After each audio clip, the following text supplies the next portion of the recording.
The summer of 1941 cast a dark shadow over the Soviet Union. The relentless advance of German forces following the June invasion created a critical moment of existential threat for the nation. It was in this crucible of desperation and patriotism that an unprecedented call to arms was answered by a previously untapped force, women. While Soviet society had championed female equality in industry and education, the cockpit of a combat aircraft was still seen as a male domain. Yet, as the war demanded unimaginable sacrifices, the sky itself seemed to beckon a new kind of hero. This pivotal period witnessed the birth of a unique military experiment, the formation of all-female air regiments, a concept that would soon become a terrifying legend for the enemy. The driving force behind this revolutionary idea was a figure already celebrated in Soviet aviation, Marina Raskova.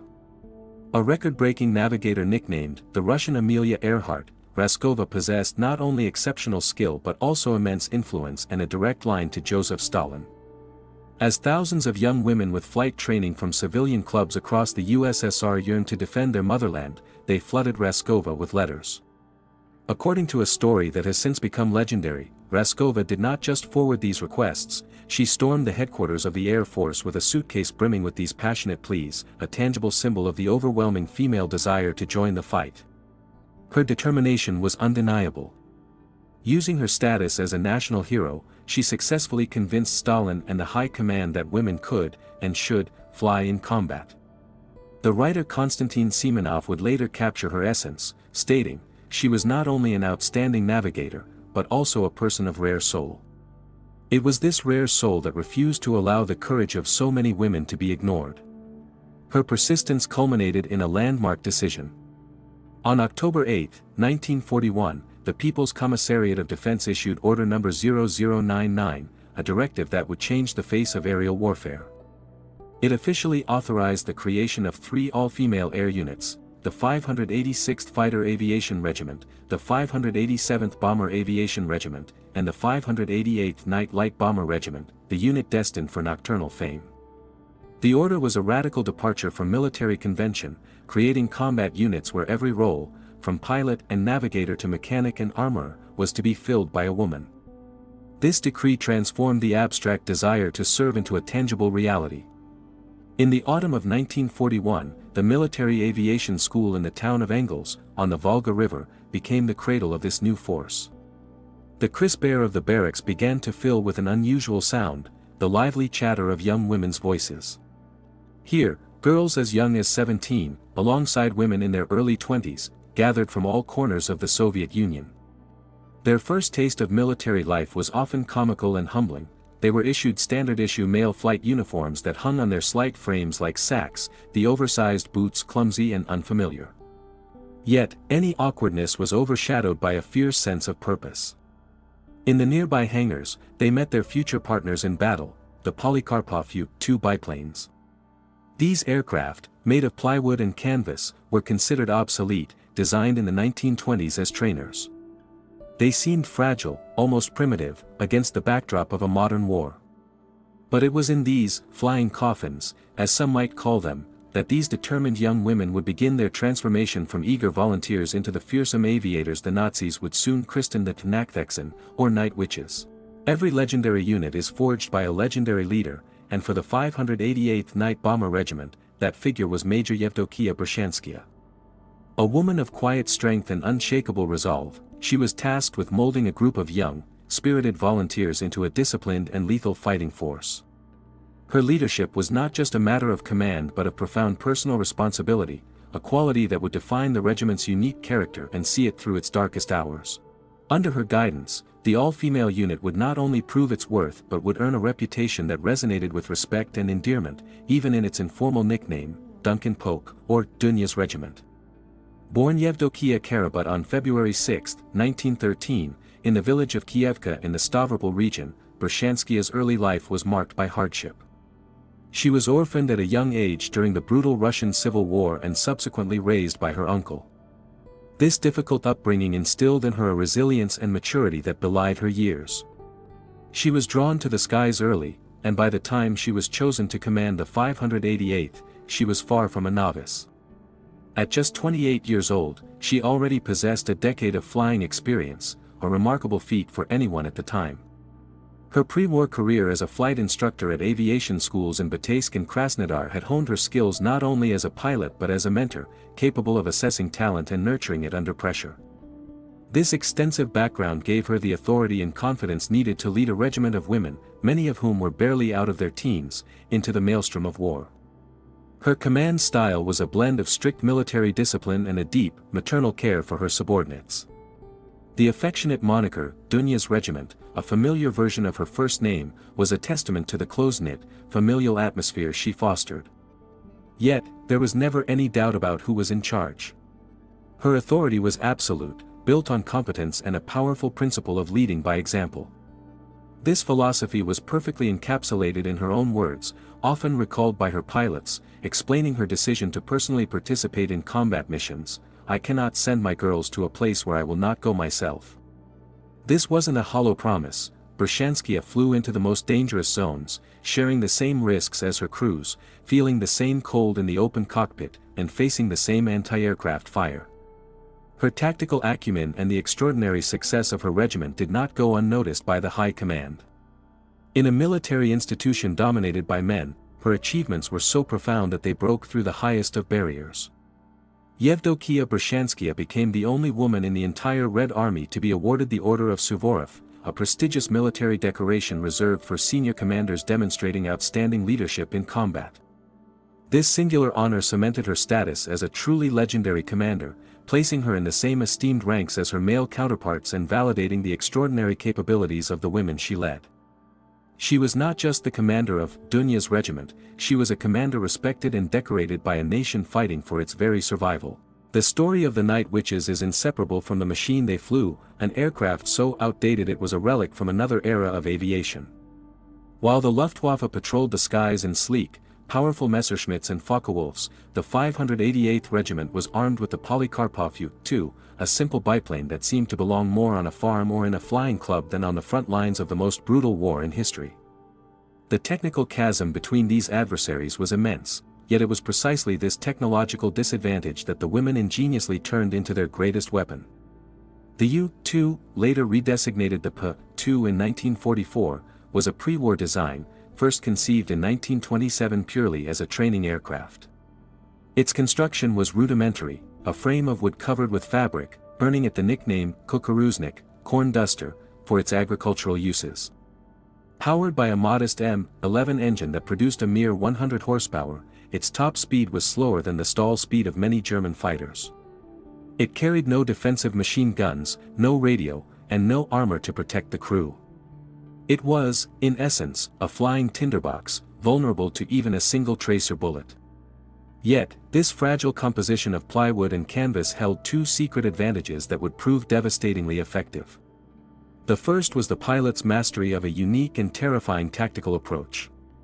On their bombing runs, they would fly in the dead of night, cutting their engines as they neared their target. They would then glide silently through the darkness, the only sound being a faint, eerie whooshing noise as the wind passed over their fabric wings. For the German soldiers huddled below, this sound was the harbinger of death, a soft whisper that preceded a sudden, violent explosion. They chillingly compared this sound to the rustle of a witch's broomstick, giving birth to the regiment's legendary nickname. This silent approach made them nearly impossible to hear until it was too late, sowing panic and disrupting the soldiers' ability to rest. The second advantage was an accidental consequence of its primitive design. The aircraft's wood and canvas skin, combined with its habit of flying at extremely low altitudes, made it practically invisible to German radar systems, which were calibrated to detect metal aircraft at higher elevations. To the enemy's sophisticated detection equipment, the P-2s were ghosts. This inability to track them electronically, coupled with their silent attacks, created a powerful psychological weapon. Unable to comprehend how such an obsolete aircraft, flown by women, could be so effective, German troops began to invent their own terrifying explanations. A persistent rumor circulated through the Wehrmacht that these pilots were not ordinary soldiers, but criminals released from prisons, who were pumped with pills to keep them from sleeping at night and to make them ferocious. The nightly reality for German soldiers on the Eastern Front became a scene of recurring horror. Imagine a moment of quiet in the trenches, the stillness of the night broken only by the distant rumble of artillery. Suddenly, a faint rustle is heard from above, not the roar of an engine, but something softer, like a giant bird coasting on the wind. Before anyone can react, the sky is torn apart by an explosion, followed by flames and the screams of the wounded. Panicked soldiers would fire wildly into the blackness, searching the sky for their phantom tormentor, but there was nothing to be seen. The night witch had already vanished, climbing back into the darkness to rearm and strike again. The intensive training in angles could only prepare the women so much, the true test would come under the fire of the enemy. On May 23, 1942, this trial began as the 588th Regiment, comprising 115 personnel and equipped with 20 Pa-2 aircraft, arrived at the front lines. The 40 women who made up the flight crews, the pilots and navigators, were about to transition from students to warriors. Their baptism by fire took place on June 12, 1942, over the vast, treeless expanse of the Salsk steppes.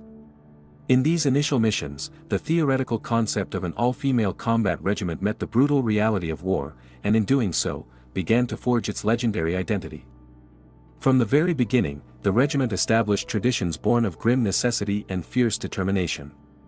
One of the most striking and telling facts about their early operations was a deliberate, calculated sacrifice. Until the middle of 1944, the crews flew their missions without parachutes. This was not due to a shortage, but a conscious choice. A parachute weighed approximately 20 kilograms, and the women reasoned that this weight was better utilized for offensive power. They chose to forego their only means of escape in the event of a catastrophic hit in favor of carrying 2 extra bombs. This decision was a stark and chilling testament to their priorities. They valued their contribution to the war effort over their own personal survival. It was a choice that defined their ethos. Every flight had to count, and every kilogram carried into the air had to be for the enemy. The operational tempo they immediately established was nothing short of superhuman. The very nature of their slow, vulnerable aircraft dictated their nocturnal tactics, but the intensity with which they executed them was entirely their own. A single crew would often undertake as many as 15 to 18 separate combat sorties in a single night. The darkness was a hive of activity. A pilot would take off, fly to the target, release her bombs, and immediately return to a dimly lit, makeshift airfield.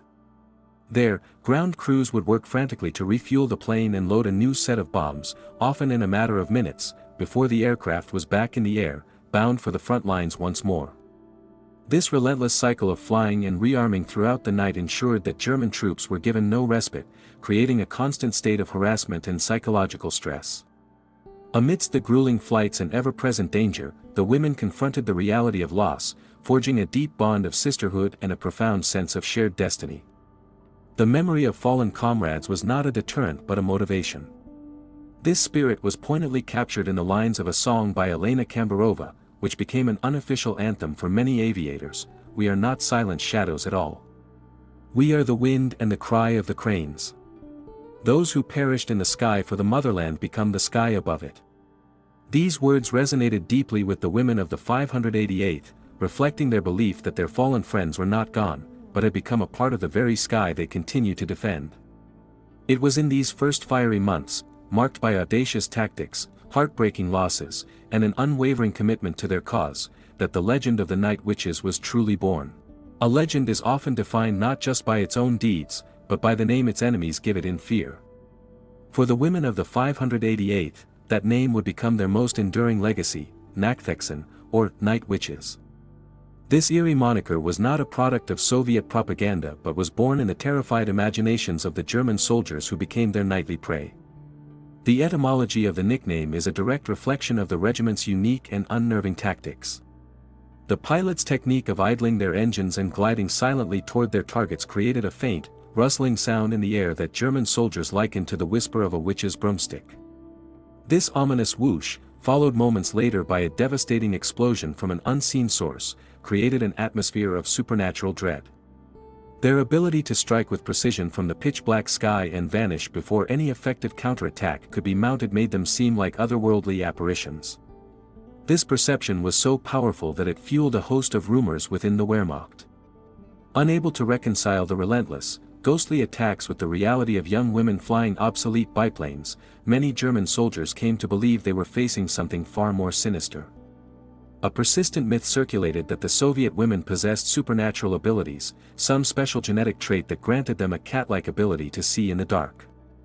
This folklore was a psychological coping mechanism, an attempt to explain the inexplicable effectiveness of an enemy that defied all conventional military logic.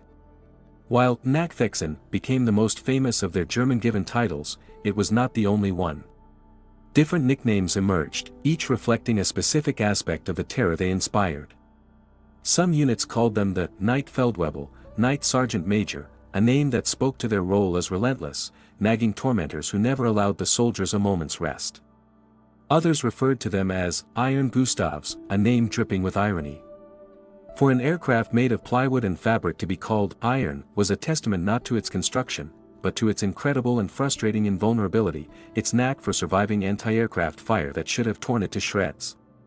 The sheer hatred and frustration the regiment provoked among the German High Command was officially codified in a remarkable directive. An order was issued stating that any German pilot who successfully shot down one of the primitive P-2s would be automatically awarded the Iron Cross and a bonus of 2,000 Reichsmarks. To offer one of the Reich's most prestigious military honors for destroying what was essentially a training biplane was the ultimate backhanded compliment. It was an admission of desperation and a clear signal of just how despised and effective these witches had become. Yet, while their enemies reacted with fear and superstition, their allies responded with profound admiration. The French pilots of the celebrated Normandy Niemen fighter regiment, who fought alongside the Soviets on the Eastern Front, had their own name for the women, les sorcières de la nuit, or the night sorceresses. François de Jeffer, a pilot from this unit, documented their shared respect, writing, "The Russian female pilots, or night sorceresses, as the Germans call them, fly out every evening and constantly remind us of themselves." Their courage aroused the admiration of all male pilots. Coming from elite fighter pilots, this was the highest praise, confirming that the legend of the Night Witches was built not on myth, but on a foundation of undeniable skill and extraordinary bravery. While in the night sky they were ghostly, terrifying phantoms, the daytime reality for the women of the 588th was one of mud, grease, and immense physical hardship. Their life on the ground, between the adrenaline of combat sorties, was a stark contrast to their fearsome reputation. It was here, in the makeshift airfields and cramped dugouts, that their resilience, ingenuity, and profound sense of sisterhood were truly forged. The daily life of a witch was a constant struggle not only against the enemy, but against the elements, exhaustion, and the limitations of their own equipment. One of the first and most visible challenges was their military attire. The Red Army was not prepared for all-female combat units, and the initial uniforms issued were standard-issue male clothing. The heavy, shapeless tunics hung on their slight frames like sacks, and the oversized leather boots were cumbersome and ill-fitting. This wasn't just a matter of comfort, it was a constant, tangible reminder of their anomalous status in a man's world. Eventually, the military adapted, and a new female uniform was designed and issued, a practical daily uniform with trousers for work on the flight line, and a formal parade uniform that included a skirt, acknowledging their identity as both soldiers and women. The all-female nature of the regiment extended to every role, and the bond between the flight crews and their ground crews was absolute. The mechanics and armorers, also young women, worked tirelessly in punishing conditions to keep the fragile P-2s airworthy. The sight of the returning planes at dawn often revealed a latticework of new tears and bullet holes in the fabric skin. The female technicians would immediately set to work, quickly and skillfully patching the perforations. This constant mending gave the wings of many aircraft a distinct appearance, described by the pilots as looking like patchwork quilts. This image perfectly captured both the vulnerability of their planes and the relentless, resourceful care that kept them flying. The physical toll of their nightly missions was immense. The open cockpits of the P-2s offered no protection from the brutal weather of the Eastern Front. In winter, temperatures would plummet, and the women flew for hours in the freezing, biting wind. The artistic sketch, passed down in the regiment's lore, was a grimly accurate depiction of their return. After a long night of sorties, pilots were often so frozen that they were physically unable to climb out of their cockpits.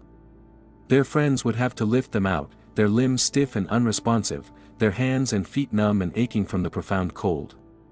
They were carried away from their aircraft not as fearsome witches, but as exhausted young women who had pushed their bodies to the very edge of endurance. Yet, amidst this grueling routine of combat and survival, they found ways to nurture their spirits and maintain their humanity. The time between flights was not spent merely resting, it was filled with a vibrant intellectual and creative life. Many of the women were students before the war, and they brought their passions with them. They wrote poetry, organized literary circles, and even produced their own handwritten journals, filling them with stories, drawings, and verse. This dedication to culture and art was their defense against the brutalizing effects of war, a way to remember who they were beyond their roles as soldiers. It was this spirit that pilot Natalia Mechlin captured in her poignant words, "Let these quiet and modest U-2s have breasts not of metal and wings not of steel, but legends will be formed, and in words, the fabulous will intertwine with the real." They understood, even then, that their daily struggles and simple acts of humanity were becoming the fabric of an extraordinary legend. The combat path of the Night Witches was a relentless, 3-year odyssey that stretched from the sun-scorched steppes of southern Russia to the smoldering ruins of the German capital. Their journey was a mirror of the Red Army's own grueling advance, a testament to their endurance and unwavering commitment as they fought their way, step by bloody step, toward victory. Their campaign began in the Salsk steppes, leading them into the brutal battles along the Don and Meuse rivers. They played a crucial role in the staunch defense of Vladikavkaz in the Caucasus, before turning the tide and participating in the ferocious air battles over the Taman Peninsula. From there, their plywood bombers supported the liberation of Crimea, then pushed north and west, flying in the great offensives that freed Belarus and Poland, culminating in the final assault on Berlin itself. A pivotal moment of recognition, earned through blood and bravery, came on February 8, 1943. On this day, for its exceptional courage and combat performance, the regiment was granted the Elite Guards designation, the highest honor that could be bestowed upon a unit in the Red Army.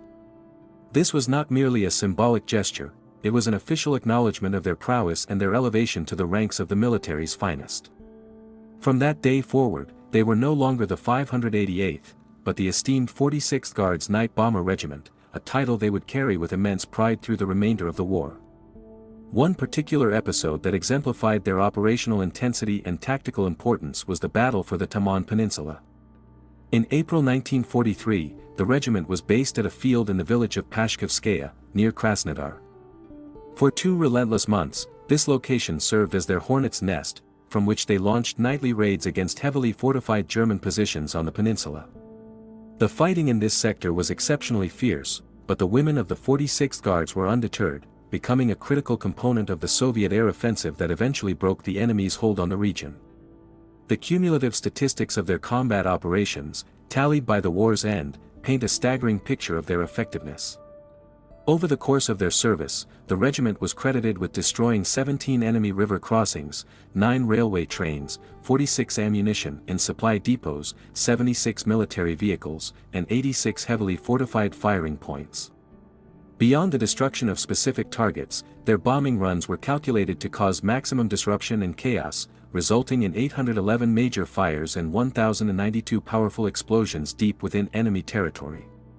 Behind these collective numbers was the exceptional courage and skill of each individual crew, a quality perfectly illustrated by the official citation for Paulina Gelman, a navigator who flew over 800 missions. Her commendation reads, "Flies with exceptional courage, skillfully maneuvers when caught in searchlights and under enemy anti-aircraft fire." This was the essence of a night witch, not just the will to fly into danger, but the skill to survive it and strike back, night after terrifying night, all the way to Berlin. The staggering combat statistics of the 46th Guards Regiment tell a story of collective achievement, but the true measure of their heroism lies in the recognition of individual courage and the somber reality of their sacrifices. By the end of the war, the women of this single unit had amassed an extraordinary number of the nation's highest honors. In a testament to their exceptional bravery and impact, an incredible 23 members of the regiment were awarded the title of Hero of the Soviet Union, the USSR's highest distinction for valor. Beyond this pinnacle of recognition, over 250 women from the regiment were decorated multiple times with various orders and medals, making them one of the most highly decorated units in the entire Red Army Air Force. This legacy of honor was paid for at a steep price. The perception of the P-2 as an invincible aircraft was a myth born of German frustration. In reality, it was tragically vulnerable. The slow, fabric-covered biplane offered no protection to its crew, and a single well-aimed burst of machine gun fire or a near miss from an anti-aircraft shell could prove fatal. Over the course of the war, the regiment suffered the loss of 32 of its aviators. From an initial combat strength of 115, this meant that nearly 1 in 4 of the original members paid the ultimate price, a grim statistic that underscores the immense risks they faced on every single mission. The final tally of their operational record is a testament to their relentless tempo and sheer determination. As a unit, the Night Witches flew more than 24,000 combat sorties. During these missions, they dropped an astonishing 3,000 tons of bombs on enemy positions, equipment, and supply lines.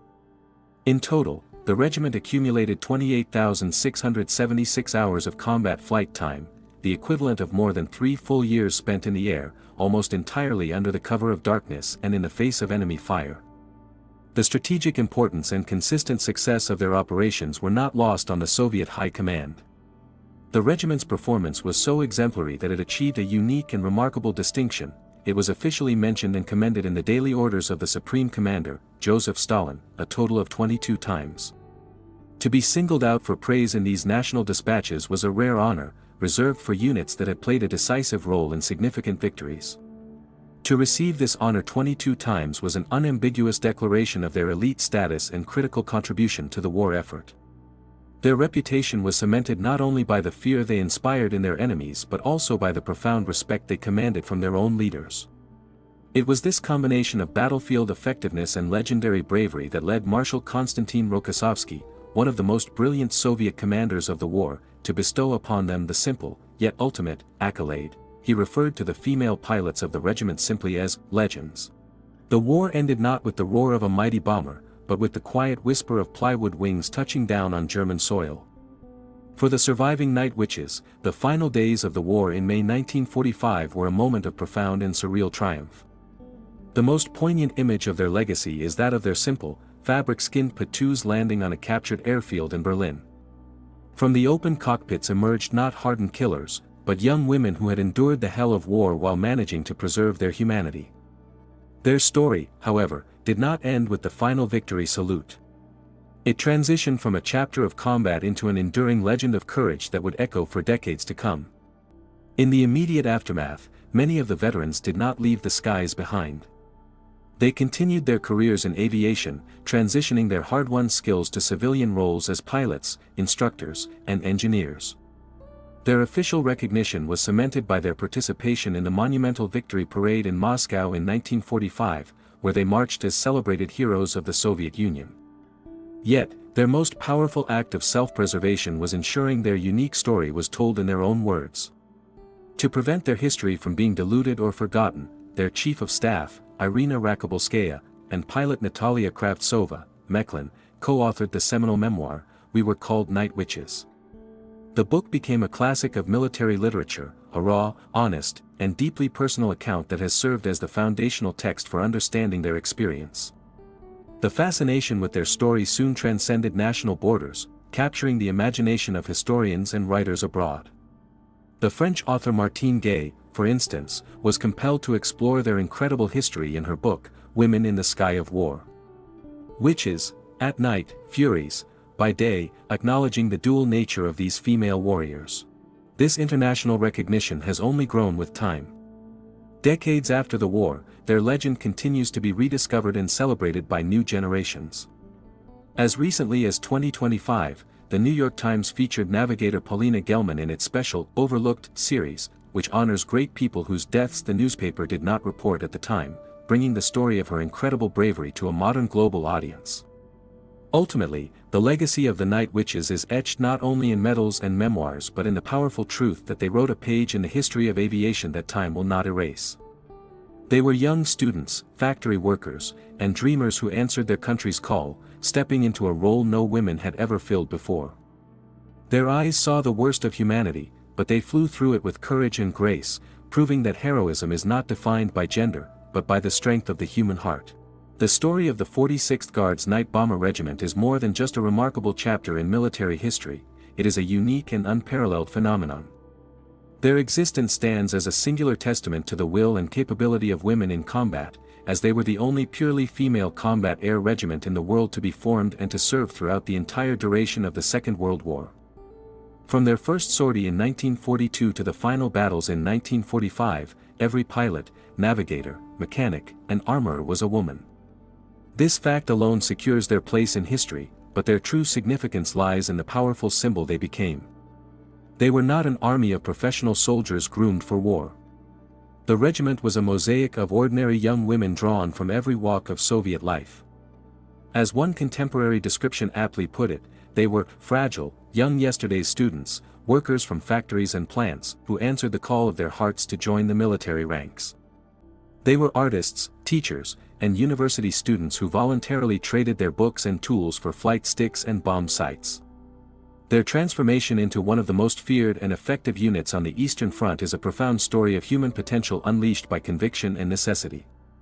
Perhaps nothing captures the complex spirit of these women better than the title of an article written about a pilot named Dina, "Take Flowers and Bombs on Your Flight." This poetic phrase became a testament to the dualism they embodied.